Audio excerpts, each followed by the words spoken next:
While we're waiting, I'll ask a question. How about that? Who's most advanced in it? If there's one city in the world I could look at and think they've really got a lot of these things together, and actually you could really learn from what they've made. Is anybody doing enough of this that you can say they're kind of leading the way as an organisational, complex system here, rather than one-off projects here, one-off projects there? I don't know enough to give an answer that really would matter, but I can tell you we do a lot of work in San Francisco, and San Francisco wants to be 100% renewably powered, and we designed their garbage system for ecology. We did the waste management, meta planning, so that's pretty cool. And Portland right behind it. So those are in Seattle coming fast. So they're really into composting. In Seattle, that's interesting because nobody else is. But so those are the ones on the west coast of the United States. They're not in Washington right now. The one that inspires me the most, for all the kind of reasons that I think we can celebrate, is Curitiba, Brazil.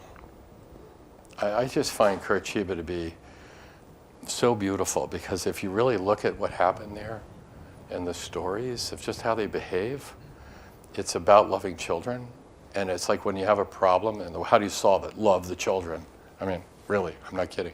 So here's a couple examples. Jaime Lerner was an astonishing mayor who was an architect. 1973, and city planner. 1973, they had the military junta, and they put him in position. So the military government put him in position. Unbelievable. And the first thing he did is he said, all right, we're going to take out the shop Main Street where all the traffic is, and we're going to put in marble tile like the Copacabana in Brazil, and we're going to make it a pedestrian street. And everybody would say, oh, you can't do that. He goes, oh yeah, I know, we're going to do it in 48 hours. And they say, oh, you can't do that. He goes, you're right, we'll do it in 72 hours. It was like, it's fierce. And then they said, well, you can't do that. He goes, all right. He brought out the children with giant pads of paper and color, and he had them in the streets over the weekend, drawing and painting, blocking the trucks with their horns honking. Just blocking the traffic. The kids went out and played. And then he took the old streetcars and he made them into little daycare centers so the parents who come can go shopping, and the kids are all having a good time in the street. And he built a 24-hour street. If you want to be there, you have to be open 24 hours. So this thing's alive. And then he couldn't afford subways, so he decided to build a bus system, second to none in the world. And it raised the platforms for the buses, so you don't have to bus drivers aren't making change, and the handicapped can get in or off. And then after he got that going in the factory, then they couldn't get the garbage out of the favelas. So he said, look, we can't get the garbage out of here, it's a mess. If you bring it up and put it in these cans exactly right, and we'll help the kids understand garbage that's not garbage, then you get paid. He created money. You get paid in transportation, because he had bus tokens. So it's hard to be corrupt with a bus token, right? Just give somebody a bus token. So, and they can get them for free if, various things want to happen. So he paid people with bus tokens. So now you can get to work. And then he said, oh, these kids, their nutrition's not good enough. So what if we take all the floodplains of the city and turn them into farms and gardens or parks, botanical gardens, so on. And then if somebody can't afford food for their family and their children, they can get a free ride in the transportation to any one of the city gardens. It's free. And when you get there, you can work 4 hours in the gardens, and you get paid and enough food for your whole family. I mean, make sure these kids have healthy food. It was just one thing after another. But the one that just blew my mind, because I was there, the city, they built these little libraries, because Teddy Kalick had come from Jerusalem, the mayor, and said to them, where's your library? They didn't have one. And Jerusalem just built a $90 million library. And he went, oh, yeah.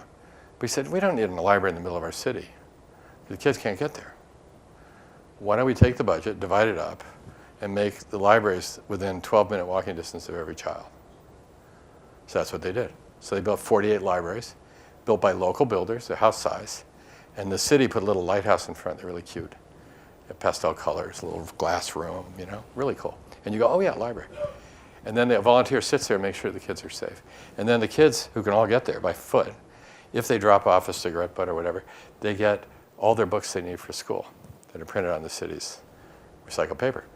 And then they had this problem, which was the children in the favelas that were forming outside the city boundary, which was happening after 20 years, were coming in, and they didn't have clothes, and they didn't have shoes.